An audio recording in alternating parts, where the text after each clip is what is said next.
Hi, my name is Emma Wilson and I am 24 years old. On my graduation day, my parents didn't give me flowers, a gift, or even a hug. Instead, they handed me a lottery ticket as if it were some cheap joke. But fate can be cruelly ironic because that ticket turned out to be worth $1 million. I hadn't even had the chance to celebrate when everything shifted.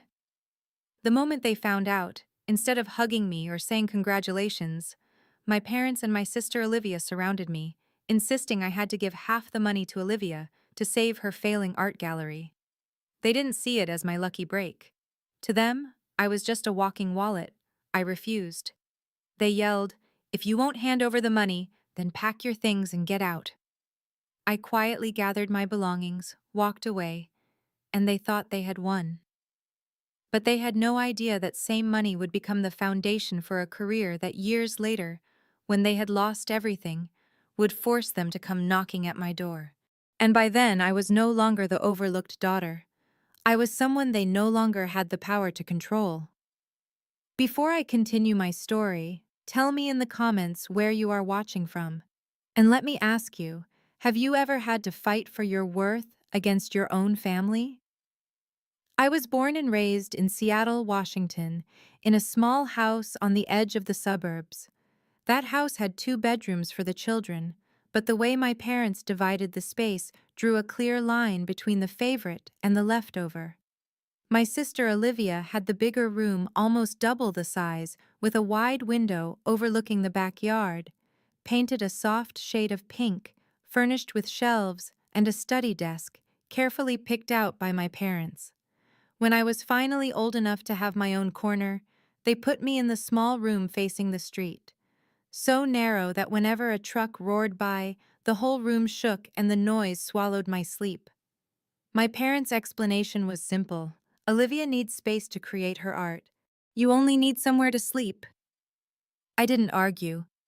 Even as a child, I understood my place in the family was temporary, always expected to give way to the one they considered more special.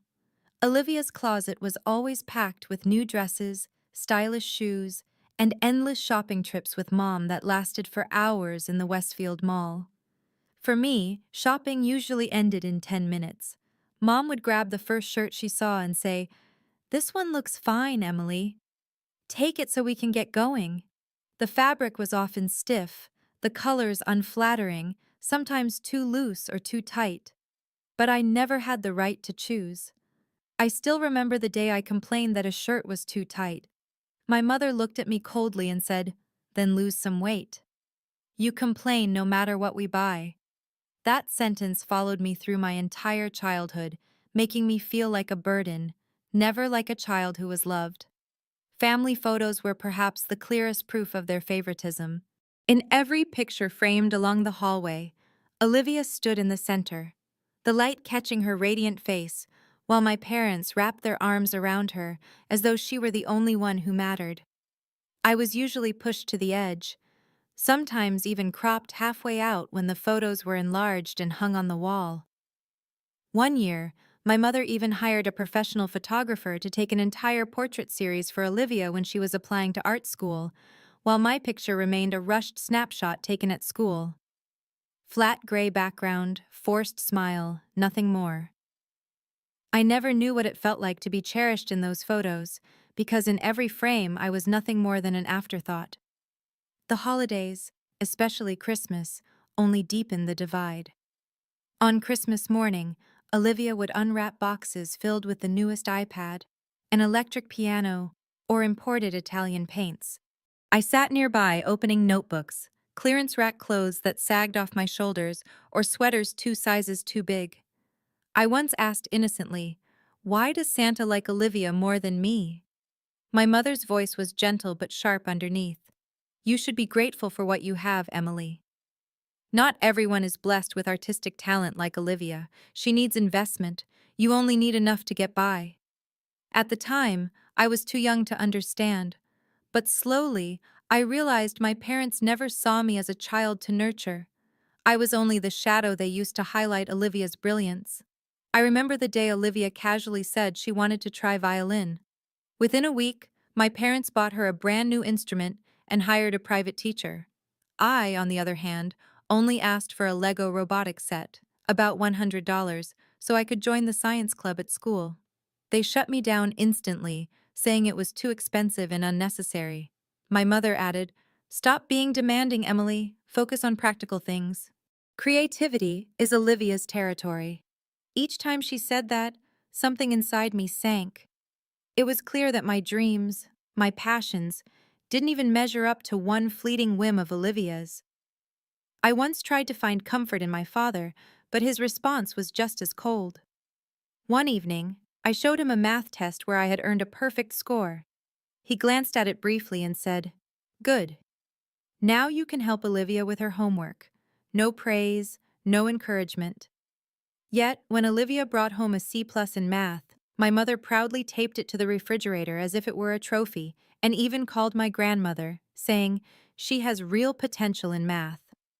I stood there clutching my perfect test, feeling like my accomplishments would never be enough for my parents to truly see me. All of these moments carved a quiet wound inside me, the constant sense that I was an outsider in my own family. I lived in that house in Seattle, but never felt like I belonged. Olivia was their pride, the centerpiece of every meal, every conversation. I was only mentioned when they needed someone who would be sensible, not demand too much, or serve as a silent witness to my sister's success. Even birthdays made the divide clear. Olivia's parties had 3-tier cakes, balloons, and a house full of friends. My birthdays were reduced to a small, store-bought cake, sometimes without candles. My mother would brush it off, saying, "You don't need much, Emily. Simple is fine." But that simplicity cut deep. It left a mark I couldn't shake. Maybe it was because of those memories that I learned early how to stand on my own 2 feet. I understood that if I didn't take care of myself, no one in my family ever would. I still remember the first time I truly found joy for myself, robotics and coding. By the time I was 12 or 13, I was fascinated by Lego kits with tiny motors and the simple lines of code that could make a robot move. I would spend hours in my small bedroom tinkering, building, and learning the basics of programming from random tutorials I found online. When I entered high school, I knew clearly that robotics and science were the paths I wanted to pursue. I spent nearly all my free time in the school's small lab, surrounded by worn-out programming kits and robots passed down from class after class of students. I loved how a few lines of code could bring an entire machine to life, how an idea in my mind could transform into something real before my eyes. It was the rare joy I discovered in the middle of a childhood defined by comparison and favoritism. In 11th grade, my school's robotics team was selected to compete in the state championship held in Portland. It was the first time I had ever stood inside a massive stadium surrounded by thousands of students who shared the same passion for technology. My teammates and I had worked tirelessly for months designing circuits, writing code, and testing every tiny movement of our robot. The final result was a machine that could automatically pick up and sort balls into the correct bins within seconds. When the judges announced that our team had won second place in the entire state, I was so overwhelmed with joy, I nearly cried.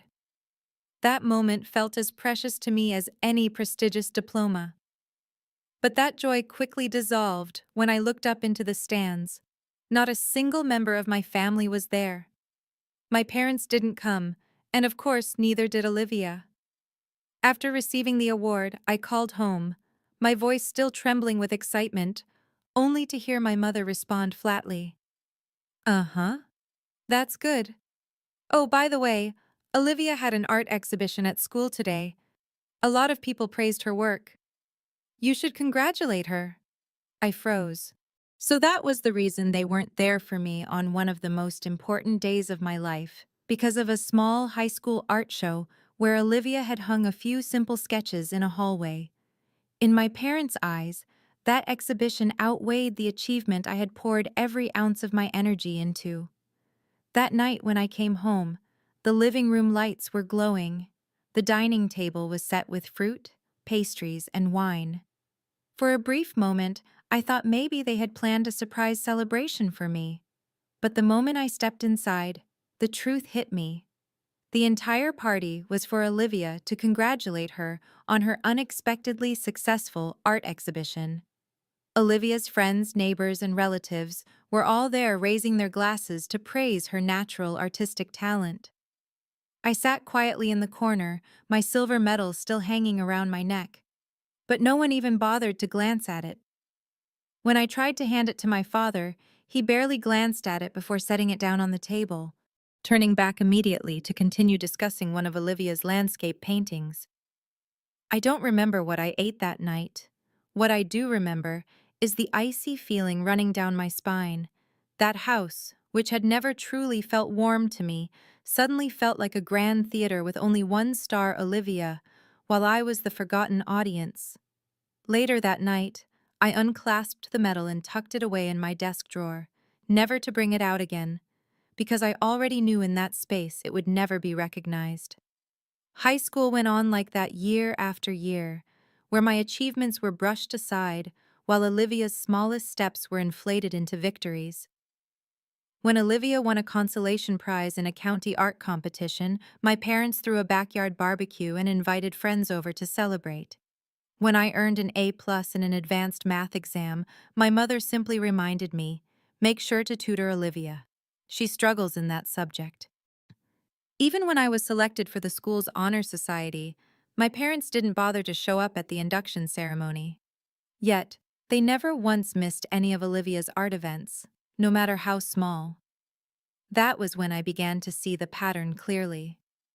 In my family, there was only room for one star, and that star was never going to be me. The final years of high school passed quickly, and then the most important moment arrived, applying to college.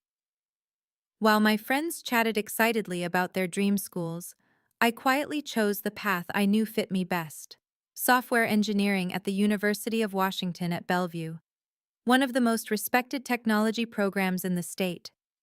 I wanted to study somewhere that would challenge me, somewhere I could turn my passion for robotics and coding into a real career.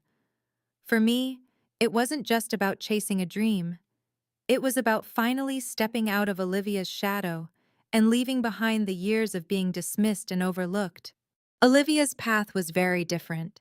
She applied to a long list of prestigious art schools from New York to California, but the results were nothing but rejection letters or spots on the waiting list. I still remember the day she received her final rejection. She burst into tears, and my mother held her close, whispering, "It's okay, sweetheart. We'll find a place that's a better fit for you. What matters is that you get to do what you love." And sure enough, just a few weeks later, they found a small private school in Portland. The tuition was sky high, but it accepted Olivia without demanding much in terms of qualifications. Without hesitation, my parents agreed they would cover the entire tuition, pay for an apartment near the school, and even give Olivia a monthly allowance so she could focus entirely on pursuing her art. Meanwhile, I quietly received my acceptance letter from the University of Washington at Bellevue, along with a partial scholarship based on my academic record. Excited and nervous, I handed the letter to my parents, hoping that at least this time they might show a little pride. But all I got was a curt response from my father. "If you're good at technology, then take care of yourself. Olivia needs more." Hearing those words felt like a bucket of cold water thrown in my face. It didn't matter that I had proven myself through real accomplishments. It still wasn't enough for them to invest in me. So that fall, Olivia moved into her bright new apartment in Portland with my parents by her side, helping her clean, decorate, and shop for everything from a bed to a desk to a brand new easel. And me? I boarded a bus to Bellevue alone, carrying a few old bags of clothes and the little savings I had scraped together from part-time jobs. I was assigned a cramped dorm room that I shared with two other students. But honestly, I didn't mind. I was used to it, used to giving things up, used to figuring things out on my own. From the very first year of college, the weight of finances pressed down on me. My scholarship covered only part of the tuition, and I had to work to make up the rest. I took a job at the campus library, shelving books, checking student IDs, and sometimes working overnight shifts just to hold my place there. In the evenings, after leaving the library, I ran to a cafe near campus to wait tables. There were days when I worked 12 hours straight, coming back to my dorm with barely enough energy to shove down some instant noodles before collapsing at my desk, still in my coffee-stained uniform. Every time I opened my phone and saw Olivia's posts, her small exhibitions, paintings displayed in her private studio, fancy dinners my parents took her to, I felt a bitter knot tighten in my chest. I knew my parents were still sending her money regularly, caring for every small detail of her life. For me, aside from the occasional call asking, "Are your studies going okay?" there was nothing else. Sometimes they even scolded me. "Emily, you should be more independent. Don't bother us with money matters." And I wondered if I never bothered them, would I even exist in their eyes at all? I remember one moment vividly near the end of my freshman year. I called home to share that I had been selected as a teaching assistant for one of my professors. A rare opportunity, especially for a first-year student. I thought maybe this time they would be proud, maybe even congratulate me. But my mother only said, "Oh, Olivia just sold her first painting. We're planning a little party to celebrate her." I swallowed hard, forcing my happiness back down, and gave a weak smile over the phone. Tell her I'm happy for her. Oh, that's how my college years went quiet, filled with one job after another. I didn't have time to go out much. No money for fancy dinners like my friends, and I never received care packages from home the way Olivia did. But I learned patience. I learned to value every dollar I earned. Most importantly, I learned to build my worth on something other than my parents' recognition. Slowly, I began to believe that maybe their neglect was the very fire pushing me forward. Every time I stepped into the lab and watched my robot follow commands perfectly, a quiet warmth filled my chest. I realized that no matter how much I was overlooked, I still had the ability to carve my own path. I didn't need my parents' favoritism. I didn't need anyone to hand me opportunities. I would create them myself. But deep down, I still longed for one small thing just once, to have my parents look me in the eye and say, "We're proud of you." That moment never came. The day I had been working toward for 4 years finally arrived. After countless sleepless nights, endless exhausting shifts at the cafe and the library, I walked across the stage to receive my software engineering degree with a 3.8 GPA, a feat my professors openly admired, knowing how difficult it was for a student who had to work while studying. When the announcer called my name, I stood, my legs trembling with emotion. The applause of my classmates and professors echoed around me, and for a fleeting moment, I allowed myself to believe that all my efforts had been worth it. I looked out into the audience, hoping to see my parents beaming, waving proudly at me. Instead, my eyes caught their indifference. My mother was glued to her phone, my father whispering something to Olivia. Moments later, they got up and left before the ceremony was even over. Even the most sacred moment of my life wasn't enough to make them stay. That evening, my parents said they would throw a small party to celebrate me. I already knew what that meant. A few takeout dishes, cheap wine, and an atmosphere as flat as a casual get-together. I couldn't help but wonder, was this really all they thought I deserved? After years of sacrifice, as soon as I placed my diploma on the table, my mother turned immediately to Olivia, launching into an enthusiastic discussion about opening a new art gallery for her in downtown Portland. I sat there, my chest tight, realizing that to them the most important part of the day wasn't that I had graduated, but that Olivia had yet another new opportunity to shine. I tried to keep calm, but when it came time for gifts, I could hardly believe my eyes. My father handed me an envelope. I opened it, and inside was a lottery ticket. My mother let out a mocking laugh. On the way here, we stopped at a gas station and saw them selling these. "Who knows, Emily? Maybe you'll get lucky and change your life." I froze, feeling as if I'd just been slapped. A gift they hadn't prepared in advance. Just something they grabbed thoughtlessly on the way. A gift meant to mock me, to remind me that in their eyes, all my years of effort weren't worth anything more than a slip of paper and a chance of luck. Meanwhile, at that very same party, my parents proudly announced that they would be giving Olivia $150 to open her art gallery in downtown Portland. A staggering sum I wouldn't have even dared to dream of back when I was struggling through college.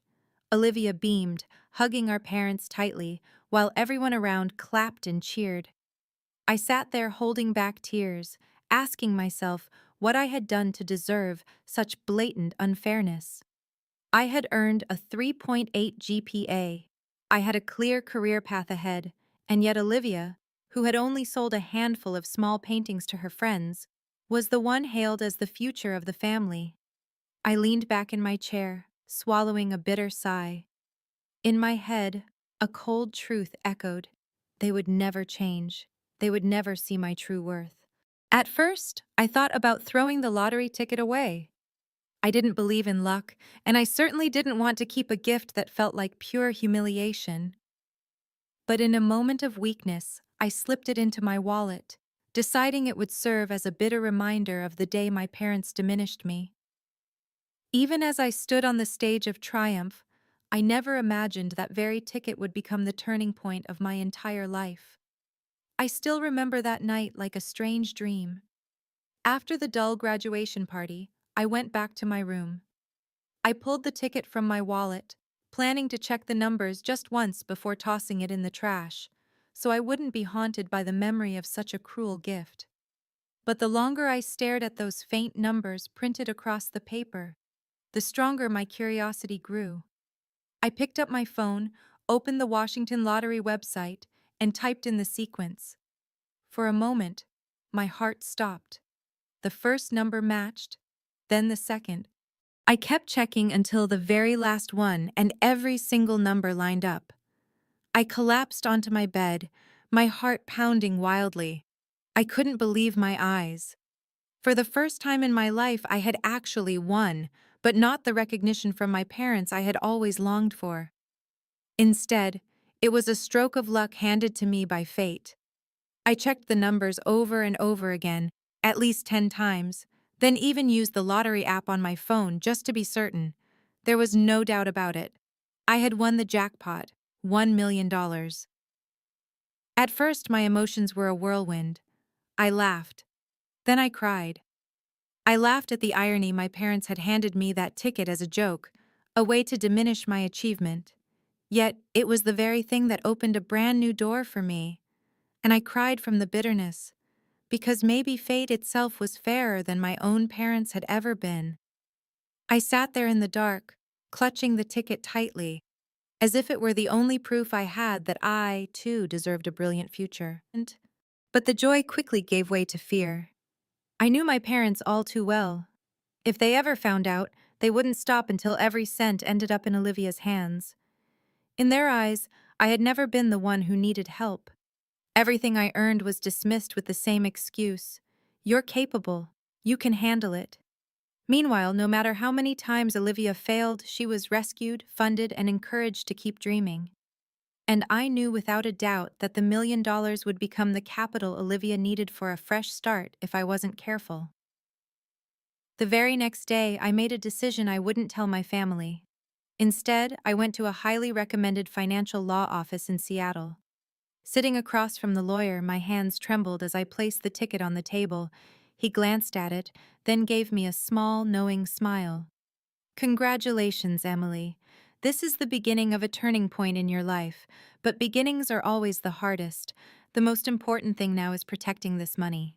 We went over everything in detail. He explained the federal and state taxes, the choice between a lump sum or annual payments. I chose the lump sum $1 million before taxes, which came to about $700,000 after deductions. He walked me through opening a separate account completely independent from anything tied to my family. And he emphasized, don't rush to tell anyone, especially your family. Not because you don't trust them, but because experience shows that money can turn even the closest relatives into strangers. I nodded, my chest heavy, because deep down I already knew that was true, long before this money ever came into my life.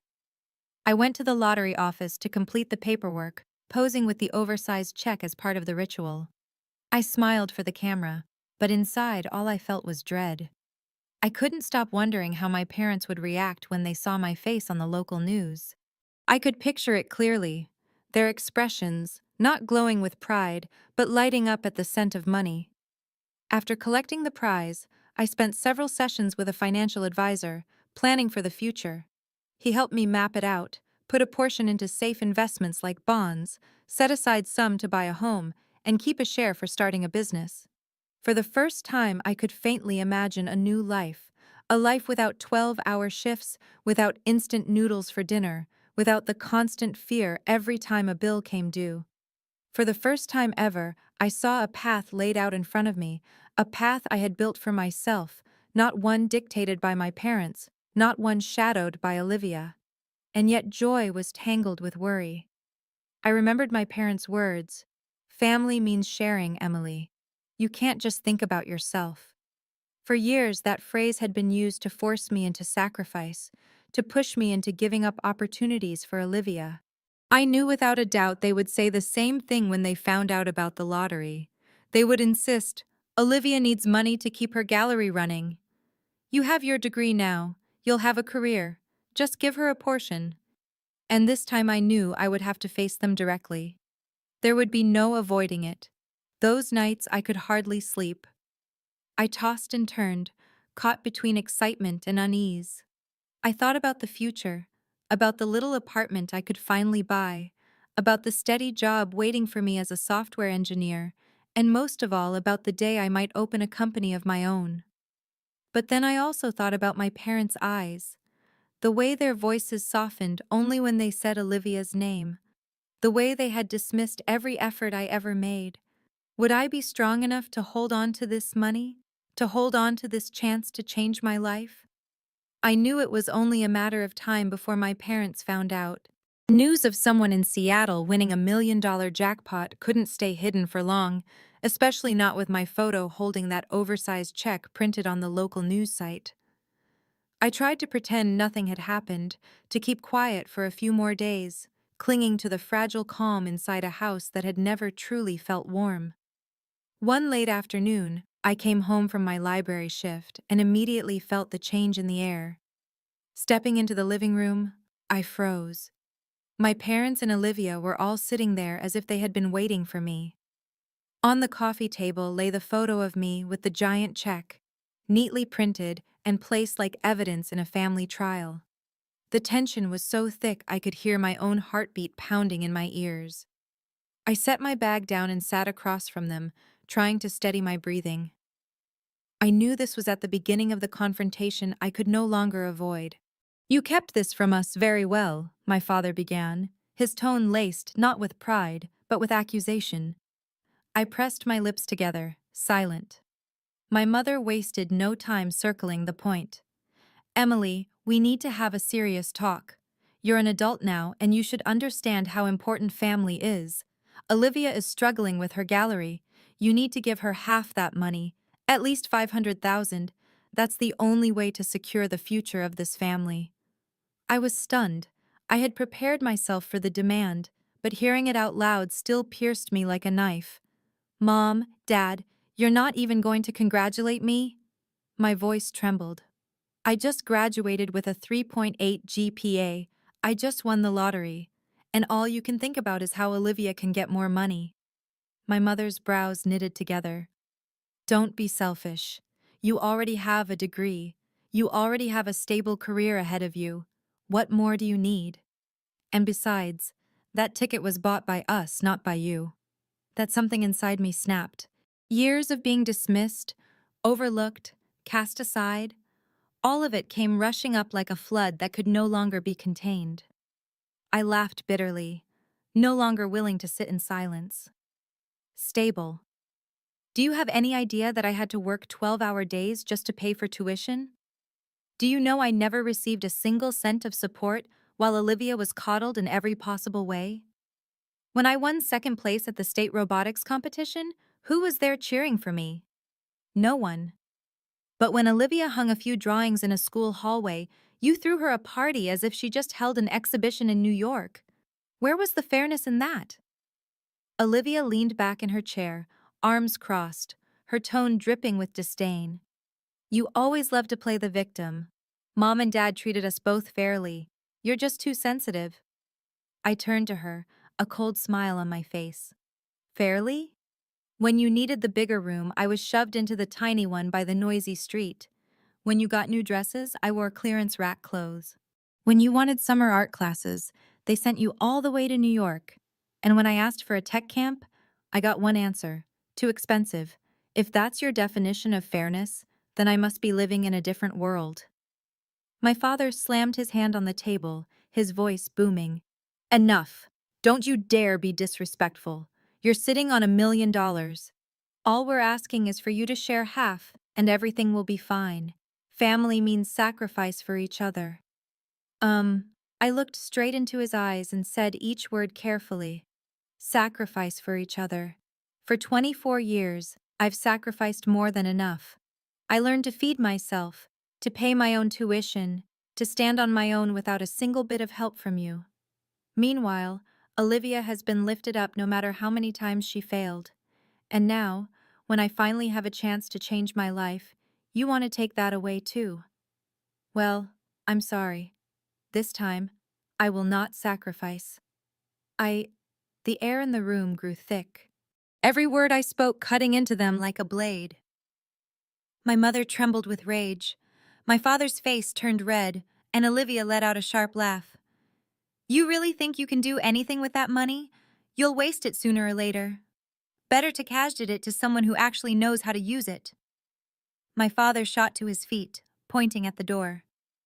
If you won't hand over the money, then get out. We don't need a selfish person in this house. Oh. I drew in a long breath, suddenly realizing there was no reason left to argue. If that's all you think of me, then I have no reason to stay in this house anymore. In that moment, an unexpected lightness filled me. For years, I had waited for recognition for the words, "We're proud of you." But now I understood it was never going to come. I picked up my bag and lifted my head high. Then I'll go now. I walked out the door as my parents' and Olivia's voices echoed behind me, still filled with accusations and blame, but I didn't look back. Each step felt like breaking free from chains that had bound me my entire life. I didn't know exactly where I was headed. But I knew one thing. From this moment on, I was no longer the overlooked shadow they had always dismissed. I had chosen my own path, and I would protect it with everything I had. I left that house in Seattle on a sweltering evening, carrying nothing but a suitcase with a few clothes and the battered laptop that had gotten me through 4 years of college. My phone buzzed non-stop in my bag messages from my mother flashing across the screen. Don't be stubborn. Think this through. Family is the most important thing. Olivia needs you. I didn't respond to a single one. On the bus, heading toward Portland, I leaned my head against the window and watched the city lights fade into the distance. A hollow ache sat heavy in my chest. But beneath it was something else: relief.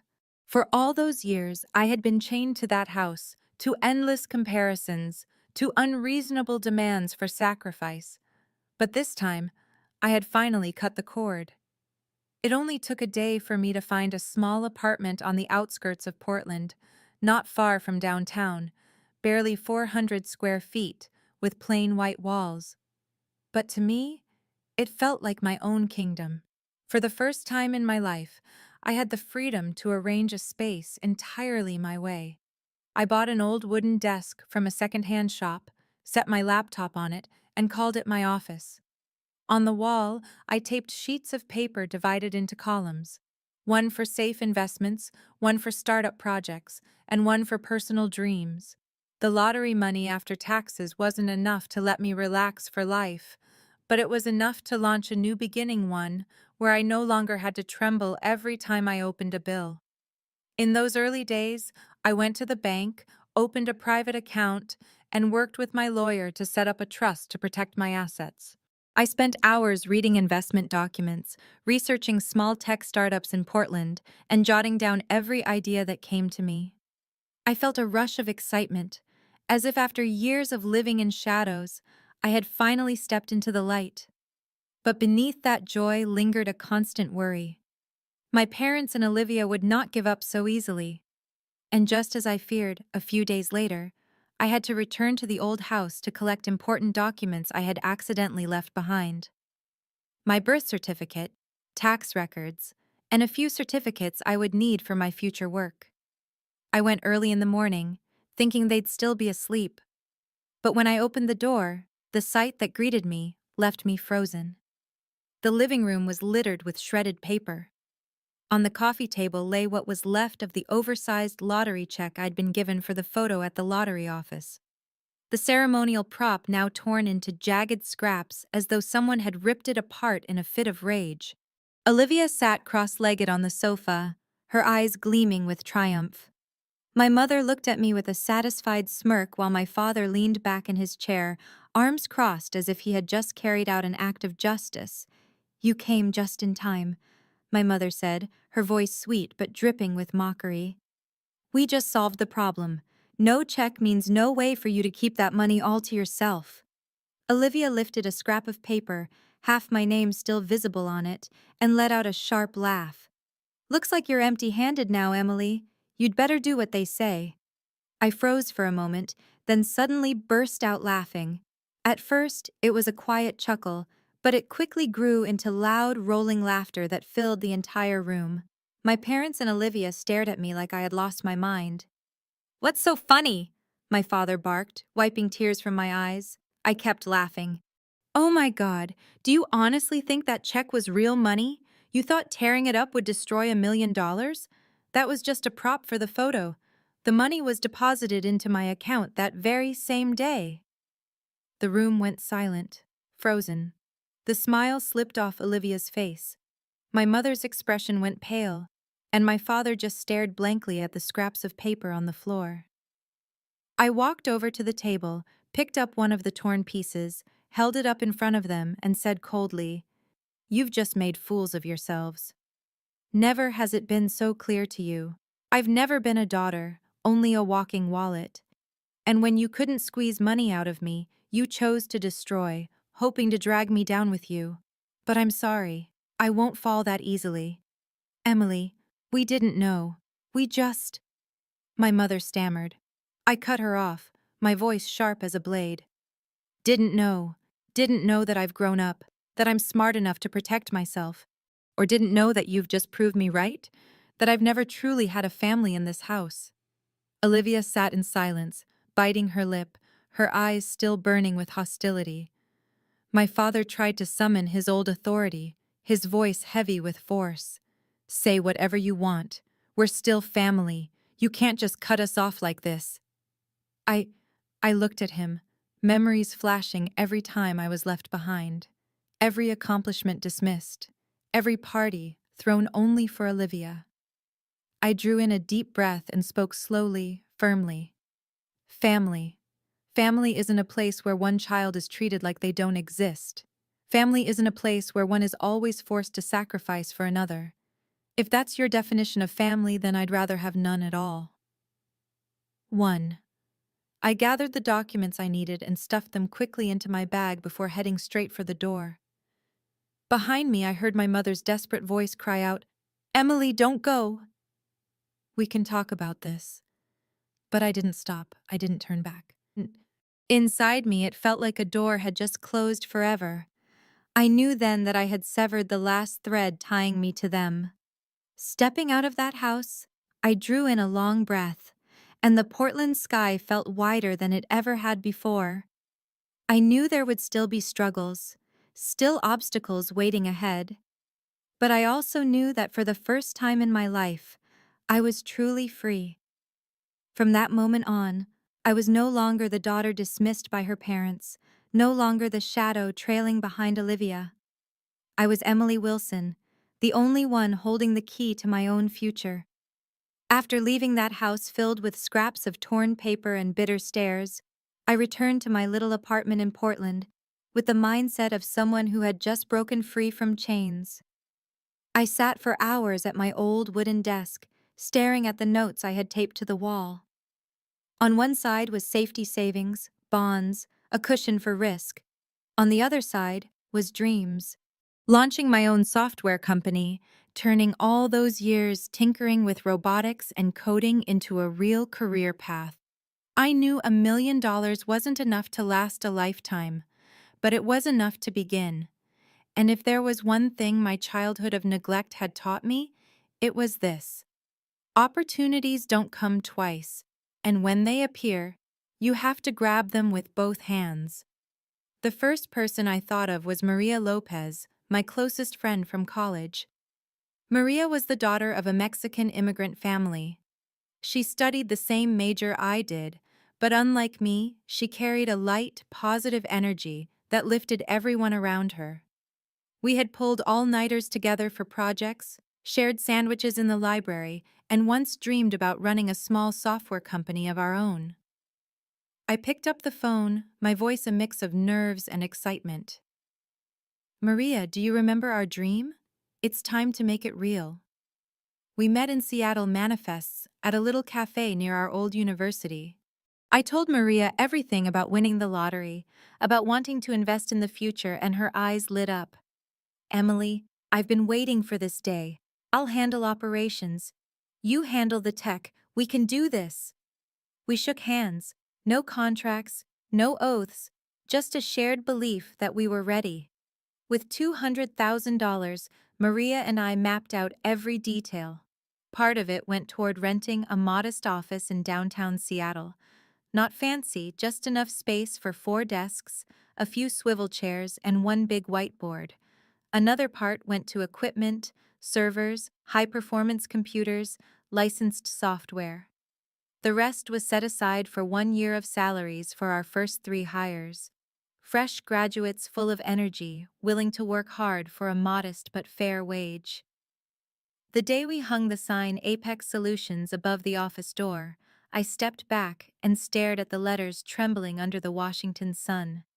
Pride welled up in me like I had never felt before. This wasn't just a software company. It was proof that I had broken free of the shadow my parents and Olivia had cast over me. It was a declaration that I could build something of my own. At first, clients were scarce.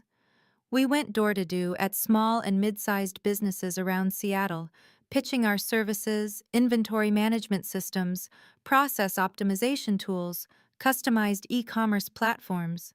Many turned us away, skeptical of a team of young graduates, but a few small business owners saw the potential. Our very first client was a local appliance retailer.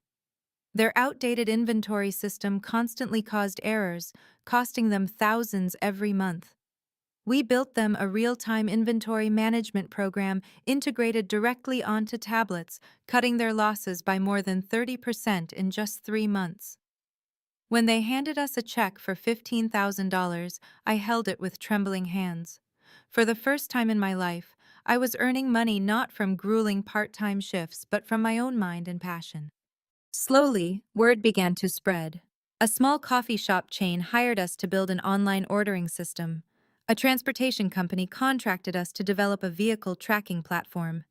Each completed project was another step forward, and every bit of positive feedback from clients felt like fuel to keep going.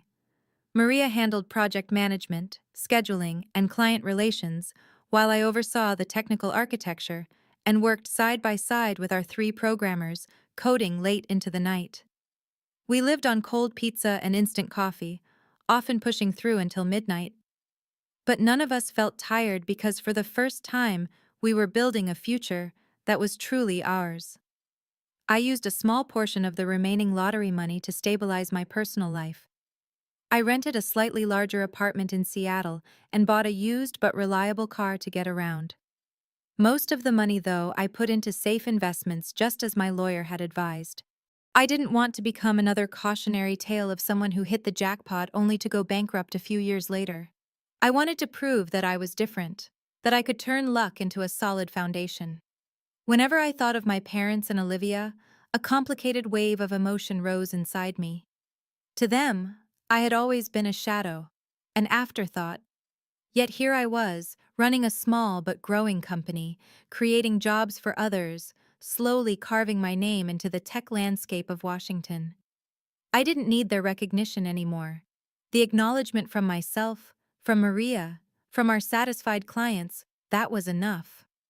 By the end of our first year, we totaled over $200,000 in revenue. The little office buzzed with laughter as we celebrated, and I sat quietly for a moment, staring at the numbers on the whiteboard. From a lottery ticket they had dismissed as a joke, from a daughter my parents had cast aside, I had turned opportunity into reality. I knew this was only the beginning, but it was the beginning I had been waiting for my entire life. 18 months after Maria and I first hung the sign Apex Solutions above our tiny Seattle office, everything had changed. The sleepless nights spent coding, the long days driving around the city pitching to clients. Finally, it all bore fruit. Our first year had closed at just over $200,000 in revenue, and by the middle of the second year, we had surpassed the $1 million mark. It wasn't just a number on paper. It was validation from the market, proof that I was on the right path, that my hard work had never been in vain. One June morning, I received a call from a reporter at the Seattle Business Journal. He said they wanted to feature me in their Rising Young Entrepreneurs column. For a moment, I sat in silence, feeling like I was dreaming.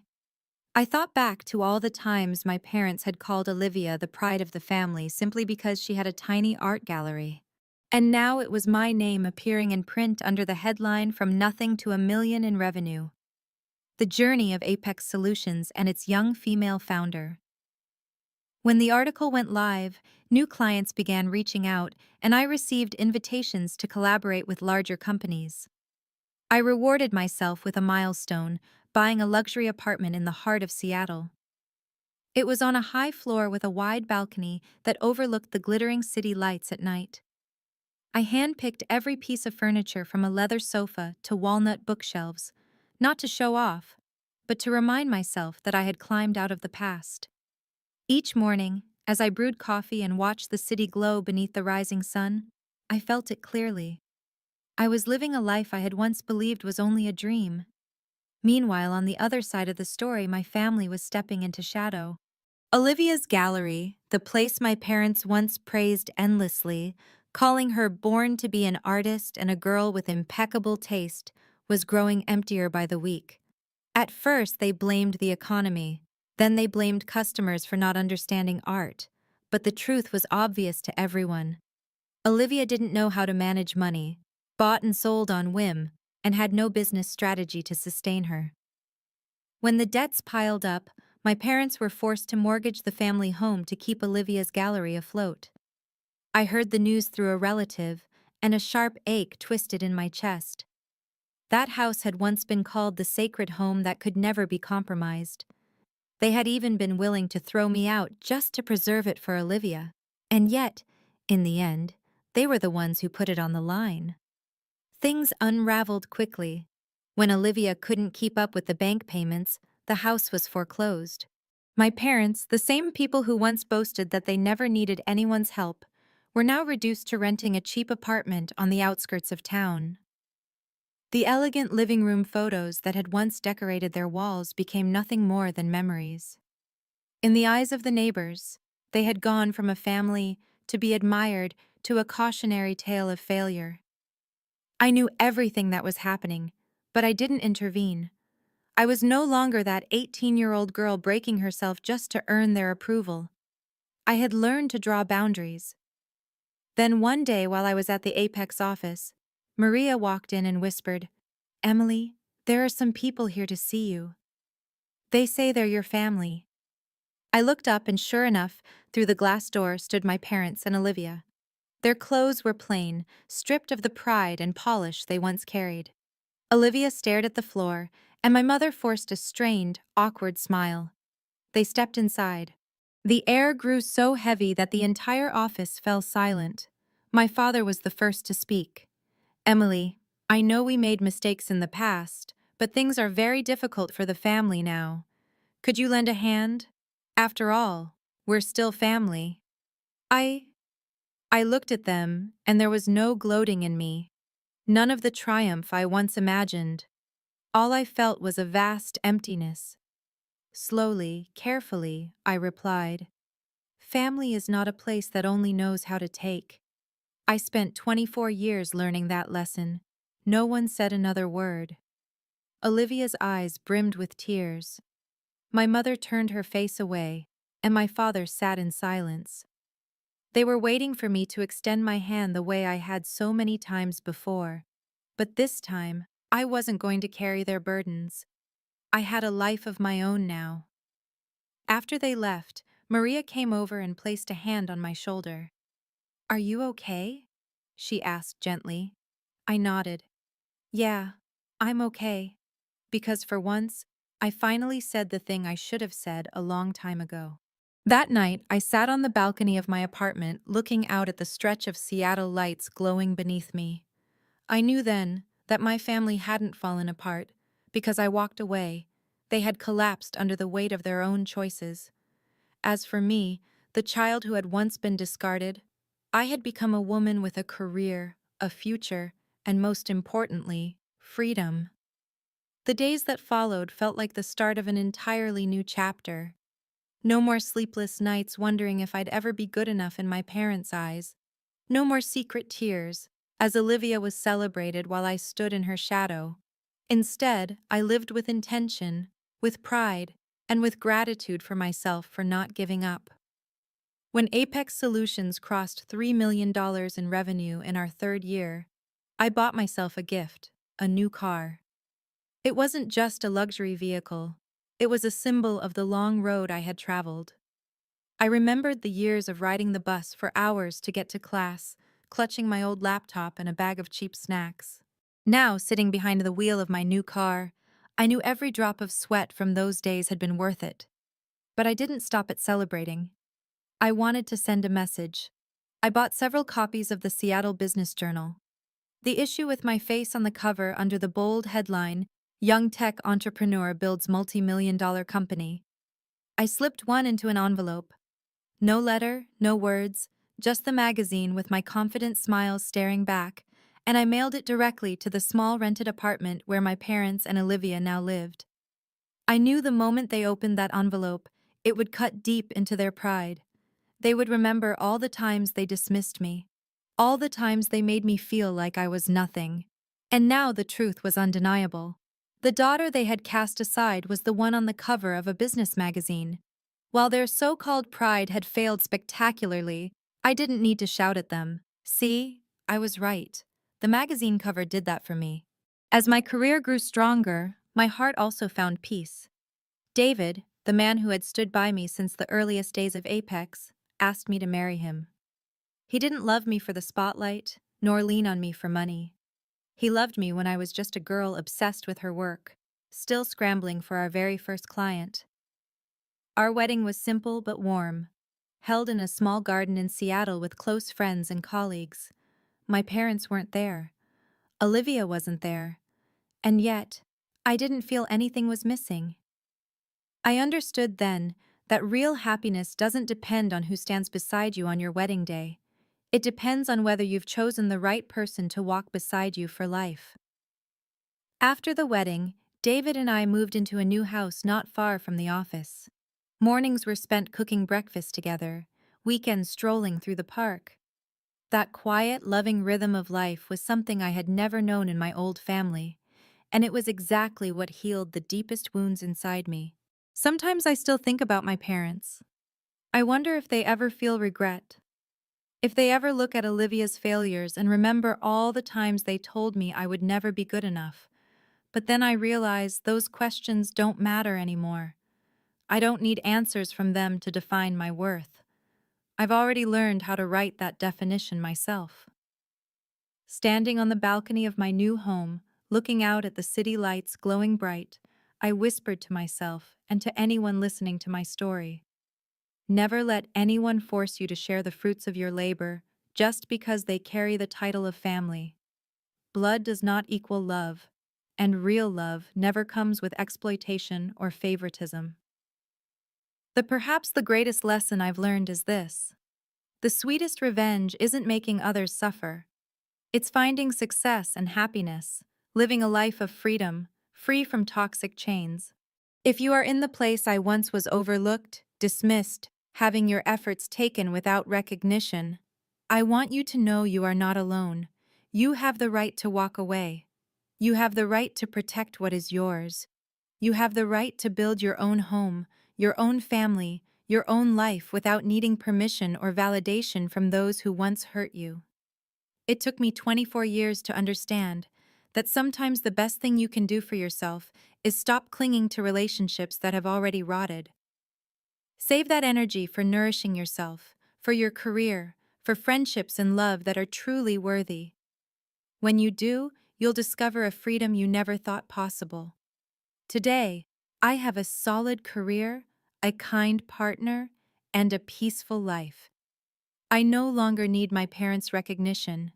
I no longer need their apology because I have proven with my own life that they were wrong and I was right to believe in myself.